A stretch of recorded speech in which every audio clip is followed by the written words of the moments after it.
The year was 1916, a time when the world was engulfed in one of the most devastating conflicts in human history.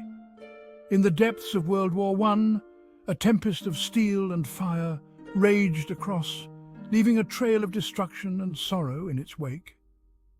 Among the countless young men swept into the maelstrom were two ordinary soldiers: Elias Henry Jones, a Welshman administrator, and Cedric Waters Hill, a quick-witted an officer in the Royal Air Force. They were not heroes by birth, but circumstances would soon thrust them into roles they never imagined. They were as different as the terrains that birthed them, yet united by the shared misfortune of war. Elias hailed from the rugged rolling hills of Wales, where the land was as tough and unyielding as its people. Cedric, in contrast, came from the bustling streets of London, a city teeming with life and opportunity. The pair met while incarcerated at Yozgad prisoner of war camp in a remote area of Turkey. They were captured during the brutal battles and found themselves imprisoned. In the harsh conditions of the camp, they found solace in each other's company, drawing strength from their shared experiences and dreams of freedom. They didn't dig, blast, or fight their way out. Instead, they used a homemade Ouija board. Ouija board, also known as a spirit board or talking board, which is a flat board marked with the letters and numbers. Some believe that the dead were able to contact the living using this board. The pair wanted to escape from the P.O.W. camp, so they turned to the society's growing interest in the paranormal. Between February 1917 and October 1918, Jones and Hill convinced their Turkish captors that they were mediums adept at the Ouija board. The pair spent over a year conning the camp's commandant with promises of a buried treasure, aided by clues hidden by Jones and Hill. Jones and Hill, through an elaborate ruse, tricked the camp guards into believing they could contact a spirit who knew where a vast hidden treasure was buried. Fueled by greed, the guards agreed to their plan. All these acts were part of Jones and Hill's elaborate scheme to convince guards that the spirit could guide them to a treasure worth millions, buried near Yozgat by a wealthy Armenian before he was killed in the genocide. This made the guards eager, eventually paving a way for the cunning prisoners in their bid for freedom.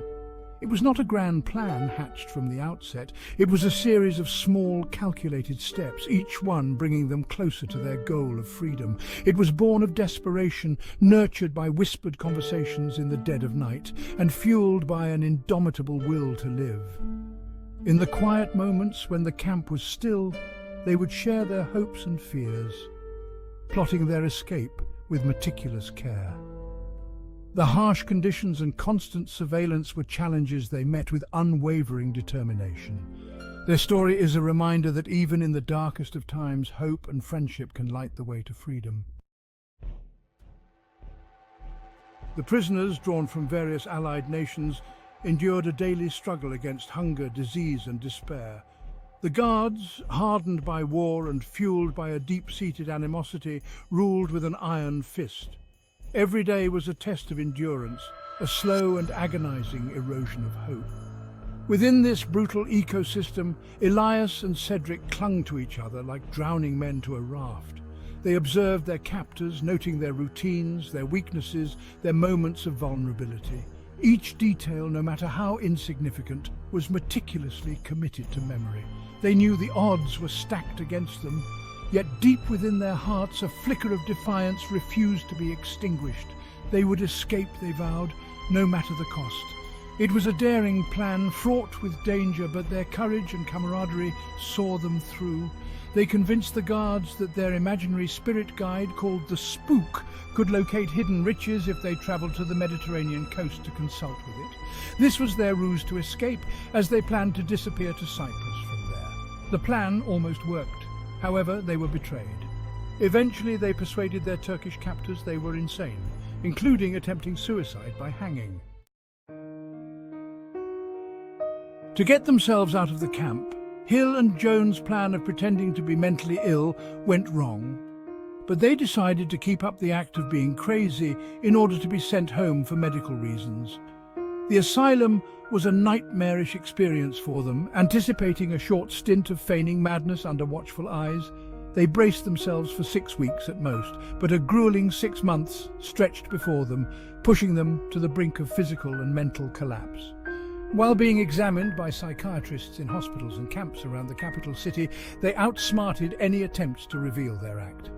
Hill would adopt a very dramatic expression, furrowing his brow, letting his jaw hang loose, and keeping his mouth wide open. He would also go on hunger strikes until he got sick from malnutrition, all to maintain his facade of mental illness. After being moved to a hospital for the mentally ill in the summer of 1918, the two men played their roles as lunatics so successfully they also fooled the doctors and were returned home. After the war, Elias Henry Jones served as a secretary on the Foreign Office Middle East Committee before returning to Burma. After retiring in 1924, he settled in Bangor, North Wales. Cedric Waters Hill continued his career in the RAF after the war. Granted a short service commission as a flying officer in 1920, he was then promoted to flight lieutenant in 1923. Hill further advanced to squadron leader in 1931 and was promoted to wing commander in 1937 and retired from the RAF in 1944.